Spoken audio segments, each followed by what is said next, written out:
முருகா.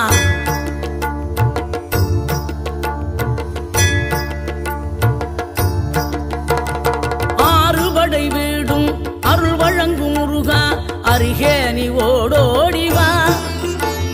மூவிரண்டு முகம் சொலிக்க ஆறிரண்டு கரங்களுடன் ஆதரவு தர ஓடிவா.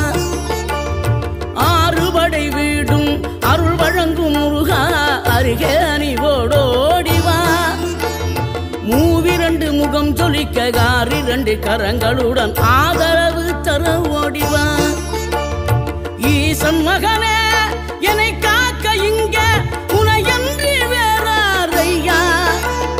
நெஞ்சார நான் நினைக்க பஞ்சாமிர்தம் கொடுக்கும் ஒரு தெய்வம் நீதானையா, ஒரு தெய்வம்